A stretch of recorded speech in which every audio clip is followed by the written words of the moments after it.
Okay, so sodium observation ratio for the sodium concentration present in applied water.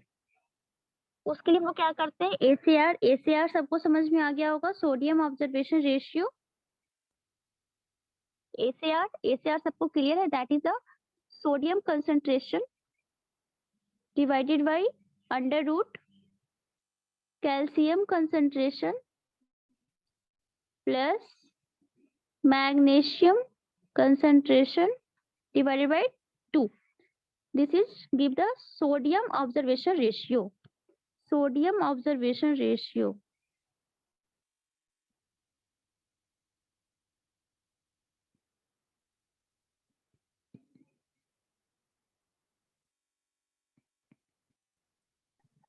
Clear है? तो यहाँ से हमें क्या मिल जाएगा, सोडियम कंसंट्रेशन और मेटालिक कंसंट्रेशन इन वाटर। हमने जो वाटर अप्लाई किया है उसमें हम लोगों ने क्या कर लिया, मेटालिक कंसंट्रेशन का वैल्यू हमें मिल गया।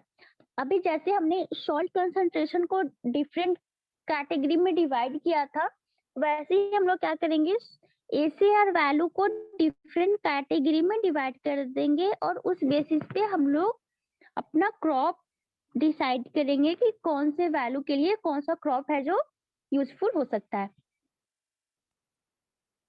तो ये types of water,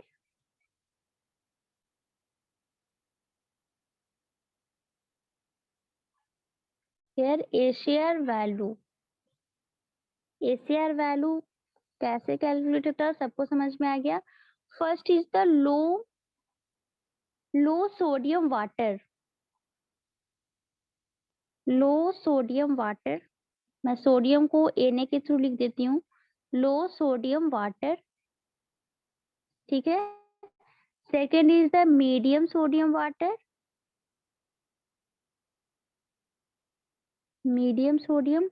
third is the high sodium water, high sodium, fourth is the very high, है ना, same as concentration of salt, ठीक है।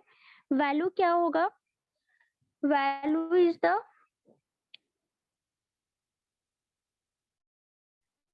for low sodium water ACR value is 0 to 10। अगर 0 to 10 के बीच में ACR का value आता है तो this is in first category, that is the low sodium water, ठीक है। Second category is the medium sodium water, for this ACR value is the 10 to 18। This is the ratio, है ना, sodium observation ratio, इसलिए इसका कोई unit नहीं है, लेकिन सॉल्ट कंसंट्रेशन का यूनिट था, that is the mho. Clear है?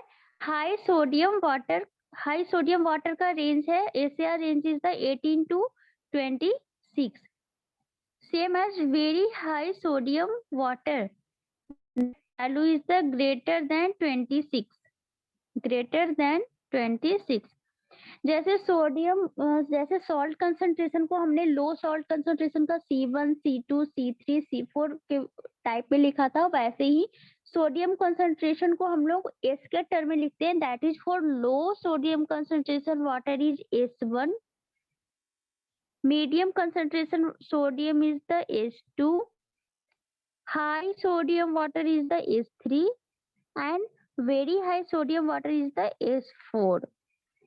क्लियर है? S1, S2, S3, S4 क्या है? सो इन लो सोडियम वाटर हमने कोई वाटर सप्लाई किया for irrigation purpose that have low sodium water, that means जो ACR वैल्यू है उस वाटर का दैट इज 0 to 10। उस केस में क्या होगा, किस टाइप के क्रॉप हो सकते हैं, सोडियम की वजह से हमारा परमिएबिलिटी लॉस हो गया, हमारा और क्या हो गया, प्लास्टिसिटी इंक्रीज कर गया, है ना, सॉइल में बेसिक प्रॉपर्टीज इंक्रीज हो गया, सॉइल का pH है जो इंक्रीज कर गया, ठीक है। तो उस कंडीशन में तो जनरली सेम एज हमारा कंसंट्रेशन ऑफ सॉइल, अगर लो सोडियम वाटर भी है, जैसे लो कंसंट्रेशन ऑफ सॉल्ट था, उस कंडीशन में हम लोग हर एक क्रॉप के लिए वो यूज कर सकते थे। ठीक है, सेम कंडीशन यहाँ भी है। अगर हमारा लो सोडियम वाटर है, that is use for all types of crop. ठीक, ऑल टाइप्स ऑफ क्रॉप के लिए हम लोग यूज कर सकते हैं। जो क्रॉप सेंसिटिव है, किसके लिए, किसके अगेंस्ट, सोडियम के अगेंस्ट, उसमें यूज नहीं कर सकते हैं।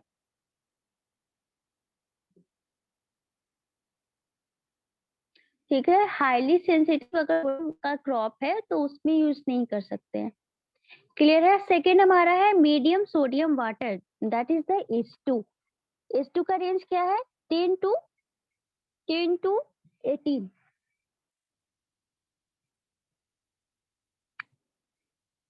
तो इसके लिए क्या, इसके लिए हमें कुछ केमिकल्स,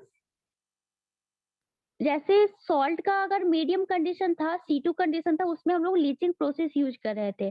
अभी सोडियम की कंसंट्रेशन को रिड्यूस करने के लिए हम लोग क्या करेंगे, तो कुछ केमिकल प्रोसेस यूज करेंगे, कुछ केमिकल्स देंगे, ताकि जो सोडियम का जो कंसंट्रेशन है वो क्या हो जाए, रिड्यूस हो जाए। मतलब हमें क्या करना है, ACR का वैल्यू को रिड्यूस करके कहाँ लेके जाना है, 10 पे लेके जाना है, टू लेके जाना है।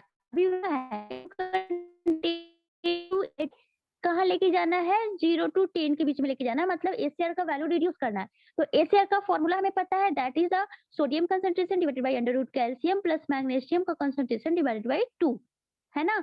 तो हमें क्या करना है, सोडियम का कंसंट्रेशन अगर हम लोग रिड्यूस करते हैं तो सोडियम का कंसंट्रेशन रिड्यूस करेंगे, इसमें ACR यस बोलो। आवाज क्लियर नहीं यस, आवाज क्लियर नहीं आ रही है, बाकी लोगों को आवाज क्लियर आ रही है। No ma'am. No ma'am. किसी को भी आवाज क्लियर नहीं आ रही है, तो पहले से बोलना चाहिए था। मैं क्या बता रही हूँ, ये डिफरेंट टाइप्स ऑफ वाटर का तुमने देख लिया on the basis of ACR value, ये समझ में आया, जो डिफरेंट कैटेगराइज किया गया है।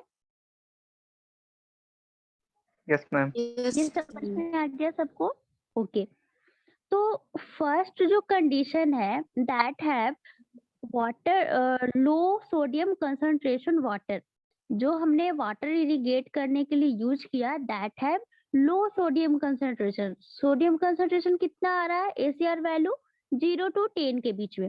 तो that is generally used for all type of crop, है ना। ऑल टाइप ऑफ क्रॉप के लिए लो कंसंट्रेशन सोडियम वाटर हम लोग यूज कर सकते हैं। सेम हमारा केस था किसमें, अभी जो हमने पढ़ा, that is the concentration of salt.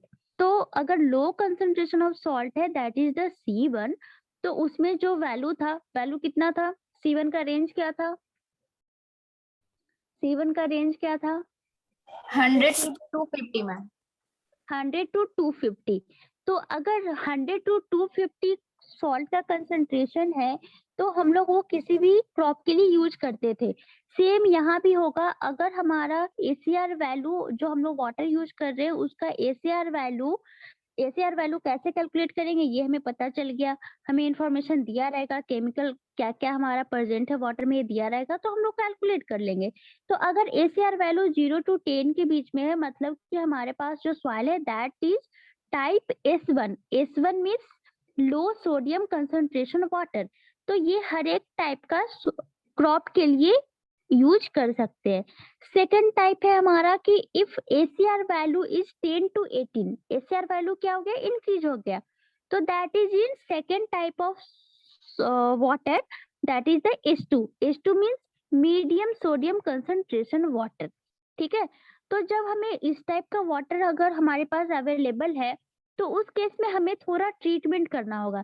जैसे हम लोग सॉल्ट ऑफ कंसंट्रेशन जो चेक कर रहे थे, उसमें C2 टाइप का अगर आ रहा था, तो हम लोग क्या कर रहे थे, लीचिंग कर रहे थे, फिर वाटर है जो या फिर जो हमने वाटर सप्लाई किया उसके बाद हम लोग लीचिंग कर देते थे, सॉल्ट को रिमूव कर देते थे इरिगेशन लैंड से। यहाँ पे क्या करेंगे, यहाँ भी हम लोग H2 टाइप का अगर वाटर अवेलेबल है तो वो वाटर हम लोग अप्लाई कर देंगे, लेकिन उसमें हम लोग को कुछ केमिकल रिएक्शन करवाना होगा ताकि जो सोडियम का कंसंट्रेशन है वो जो रिड्यूस हो जाए, रिड्यूस होके इतना हो जाए कि हम लोग जो ACR वैल्यू कैलकुलेट करेंगे that is in between 0 to 10, मतलब लो रेंज में हमें लाना है, S1 की रेंज में लाना है। क्लियर है? तो S1 के रेंज में लाने के लिए क्या करते हैं, ACR वैल्यू को रिड्यूस करते हैं। ACR का फॉर्मूला क्या होता है, sodium concentration divided by under root calcium plus magnesium का कंसंट्रेशन डिवाइडेड बाय 2। मतलब या तो हम सोडियम कंसंट्रेशन को रिड्यूस करेंगे, फॉर्मूला पे देखो, या तो हम सोडियम कंसंट्रेशन को रिड्यूस करेंगे या तो हम कैल्शियम और मैग्नीशियम के कंसंट्रेशन को इंक्रीज कर देंगे, क्योंकि वो डिनोमिनेटर में है। तो हमें जो ACR का वैल्यू है वो क्या हो जाएगा, रिड्यूस हो जाएगा, मतलब 0 to 10 के बीच में आ जाएगा। क्लियर है? अभी समझ में आया? आवाज क्लियर है सबको? Yes ma'am, yes ma'am. तो उसके लिए हम लोग क्या करते हैं कि हम लोग जिप्सम का यूज करते हैं, जिप्सम प्रोवाइड करते हैं, जिप्सम से ट्रीट करते हैं अपने वाटर को। सेकेंड टाइप ऑफ वाटर मतलब H2 टाइप ऑफ वाटर का जिप्सम क्या होता है, जिप्सम क्या होता है, gypsum is the calcium sulphate, है ना। कैल्शियम सल्फेट मतलब एक केमिकल होता है किसका, कैल्शियम सल्फेट का, उसे हम लोग जिप्सम बोलते हैं। तो जिप्सम क्या होता है, हाईली रिएक्टिव होता है, तो ये सोडियम के साथ रिएक्ट करके Na2SO4 बना लेता है। मैं ये रिमूव नहीं करना चाहती हूँ, इसलिए मैं बस बता रही हूँ तो तुम लोग समझ जाओ केमिकल रिएक्शन। ऑलरेडी तुम लोग जिप्सम के बारे में जानते हो कि जिप्सम कहाँ पे यूज होता है, सीमेंट में हम लोगों ने जिप्सम के बारे में पढ़ा होगा। ठीक है, तो एक सिंपल सा रिएक्शन हो जाता है जिसकी वजह से क्या होता है, सोडियम का कंसंट्रेशन है जो रिड्यूस हो जाता है। ठीक है, तो जिप्सम से हम लोग ट्रीट करते हैं किस कंडीशन में, जब हमारे पास H2 टाइप का वाटर अवेलेबल है तो। ठीक है, third type of water that is H3। H3 means high sodium concentration water, है ना, मतलब जो ACR वैल्यू है वो कितना है, 18/26 है। तो इस टाइप का जो वाटर है जनरली हम लोग यूज नहीं करते हैं, इसका जो रिजल्ट आता है इरिगेशन पर्पस के लिए दैट इज हार्मफुल। ठीक है, किसी किसी प्लांट के लिए हम लोग यूज कर सकते हैं, बट हम लोग को उसमें लीचिंग भी करना होगा, साथ ही साथ क्या करना होगा, कुछ केमिकल रिएक्शन भी करवाना होगा। बट अगर S4 टाइप का वाटर अवेलेबल है तो S4 टाइप का वाटर हम लोग किसी भी कंडीशन में कोई भी ट्रीटमेंट करके भी यूज नहीं कर सकते हैं। S4 is the very harmful, है ना, किसी भी टाइप का ना क्रॉप के लिए यूजफुल है और ना ही किसी भी टाइप का ट्रीटमेंट करके हम यूज कर सकते हैं। तो हर एक टाइप्स ऑफ सोडियम कंसंट्रेशन में डिफरेंस समझ में आ गया होगा सबको?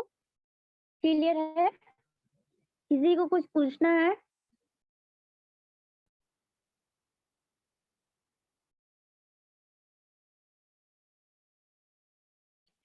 किसी को कुछ पूछना है अभी तक? तो ये सब हमने क्या पढ़ा अभी तक, वाटर क्वालिटी ऑफ इरिगेशन, है ना। इरिगेशन पर्पस के लिए जो हम लोग वाटर यूज कर रहे हैं उसका क्या क्या क्वालिटी होना चाहिए। तो first quality is the sediment quality, sorry suspended solid में सोडियम, फास्फोरस और सल्फर होना चाहिए, है ना। अगर इसके अलावा कुछ है तो वो हमारे लिए हार्मफुल है। सोडियम, पोटेशियम और सल्फर क्यों यूजफुल है, क्योंकि ये एज ए फर्टिलाइजर हम लोग का यूज हो जाता है। सेकेंड हमारा क्वालिटी था that is the concentration of salt, salt का कंसंट्रेशन लो होना चाहिए, अगर हाई होगा तो ऑस्मोटिक प्रेशर रिड्यूस हो जाएगा, रूट जोन में क्या हो जाएगा, वॉइड है जो चॉक्ड हो जाएगा, एयरेशन क्लियरली नहीं हो पाएगा, क्रॉप यील्ड है जो रिड्यूस हो जाएगा। Third property is the sodium concentration, sodium concentration को कैलकुलेट करने के लिए हमने ACR कैलकुलेट किया, ACR के वैल्यू के बेसिस पे हमने 4 टाइप का वाटर डिवाइड किया, S1 S2 S3 S4। S1 और S2 को हम लोग यूज कर सकते हैं, S1 को हम लोग फॉर एनी क्रॉप यूज कर सकते हैं, S2 टाइप ऑफ वाटर हम लोग फॉर जिप्सम का ट्रीटमेंट करके यूज कर सकते हैं, S3 टाइप ऑफ वाटर हम लोग लीचिंग साथ ही साथ कुछ केमिकल ट्रीटमेंट करके यूज कर सकते हैं, but S4 type of water हम लोग किसी भी कंडीशन में यूज नहीं कर सकते। क्लियर है अभी तक का quality of water? Yes ma'am. Okay, next क्या पॉसिबिलिटी हो सकता है हमारे वाटर में, किस टाइप का पॉसिबिलिटी हो सकता है, हार्मफुल कंडीशन क्या हो सकता है वाटर के लिए, that is bicarbonate concentration.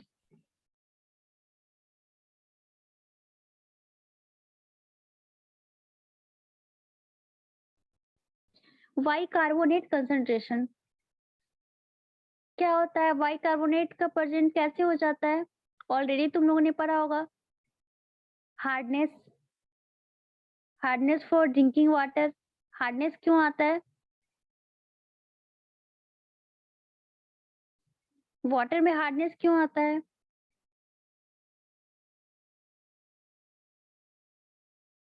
Magnesium और कैल्शियम का प्रेजेंस। मैग्नीशियम और कैल्शियम आयन के प्रेजेंस से, कट आयन की वजह से। तो अगर इरिगेशन वाटर में हाई अमाउंट में कैल्शियम और मैग्नीशियम का कार्बोनेट प्रेजेंट है, तो उस वजह से क्या होगा, हमारा जो वाटर है दैट क्या हो जाएगा, उसमें हार्डनेस बहुत ज्यादा हो जाएगा। ठीक है, हार्डनेस बहुत ज्यादा हो जाएगा जो कि हमारे प्लांट के लिए हार्मफुल है। तो हार्डनेस की वजह से क्या हो जाता है, हमारे सॉइल में और रूट्स में प्रिसिपिटेशन आ जाता है। कैल्शियम और मैग्नीशियम का प्रिसिपिटेशन बन जाता है, कैल्शियम हाइड्रोक्साइड, है ना। उसी तरह से मैग्नीशियम हाइड्रोक्साइड का फॉर्मेशन हो जाता है, ये प्रिसिपिटेट कर जाता है, तो हमारा रूट जोन क्या हो जाता है, चॉक्ड हो जाता है। ठीक है, तो इस टाइप का भी वाटर हम लोग क्या करते हैं, अवॉइड करते हैं। ठीक है, नेक्स्ट हमारा है point is the quality of water में present of toxic element, concentration of toxic element।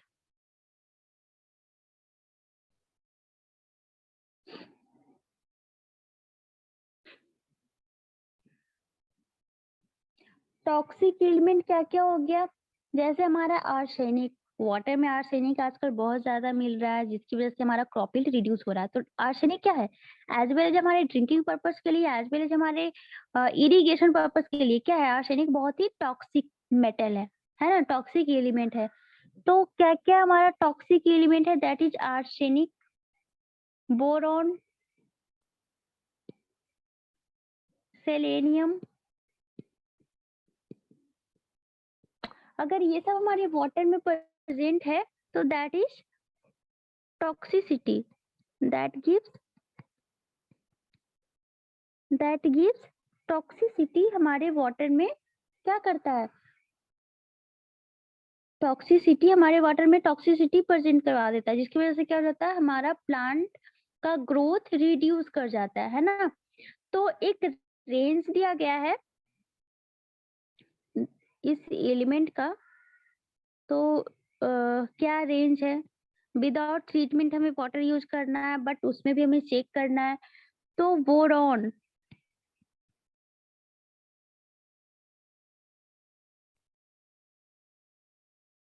Boron का concentration should be less than 0.3 milligram पर लीटर। ठीक है, बोरॉन का कंसंट्रेशन जनरली ये बोरॉन ही प्रेजेंट होता है, इसलिए इसके कंसंट्रेशन, और इसका अगर कंसंट्रेशन इंक्रीज हो जाए तो वो बहुत हार्मफुल हो जाता है। तो इसलिए बोरॉन का कंसंट्रेशन पे ध्यान दिया गया है कि इसका जो कंसंट्रेशन है वो 0.3 मिलीग्राम पर लीटर से लेस होना चाहिए हमारे प्लांट के लिए, नहीं तो वो क्या हो जाएगा, किसी किसी प्लांट के लिए तो बहुत ही हार्मफुल होता है, कोई कोई प्लांट अगर सस्टेन करता है तो उसका ग्रोथ प्रॉपर्ली नहीं हो पाता है। ठीक है, तो टॉक्सिक एलिमेंट का बस नाम ध्यान रखना है और टॉक्सिक एलिमेंट का कंसंट्रेशन लेस होना चाहिए। क्लियर है सबको? Yes, ma'am. किसी को कोई डाउट? तो नेक्स्ट टॉपिक है हमारा, that is the crop requirement of water requirement of crop. हमने अभी स्टार्ट किया, फर्स्ट चैप्टर जो हमने कंक्लूड किया, that is the types of irrigation, introduction of irrigation and this method. Method के साथ साथ हमने क्वालिटी भी पढ़ा, एडवांटेज एंड डिसएडवांटेज भी पढ़ा। ठीक है, नेक्स्ट जो हमारा चैप्टर होगा that is the water requirement of crop. हमने पढ़ा कि जो हमारा इरिगेशन मेथड होता है that is the application of water for crop, but हमने ये कंडीशन नहीं देखा कि क्रॉप को कब पानी चाहिए, कब वाटर का अवेलेबिलिटी उसको चाहिए, कितने इंटरवल पे चाहिए, किस टाइप के क्रॉप के लिए कितना वाटर चाहिए। तो नेक्स्ट चैप्टर में हम लोग पढ़ेंगे water requirement of crop for different crop, different amount of water required. तो वो रिक्वायरमेंट पढ़ेंगे किस बेसिस पे हमारा क्रॉप का रिक्वायरमेंट होता है, कितने टाइम पे होता है, डिफरेंट जो टाइम पीरियड होता है क्रॉप का उसे हम लोग क्या बोलते हैं, है ना। फिर रिक्वायरमेंट जो क्रॉप का जो अमाउंट होता है वो हम लोग कैसे कैलकुलेट करते हैं, ये सब हम लोग नेक्स्ट क्लास में डिस्कस करेंगे। अभी किसी को कुछ पूछना है तो बोलो।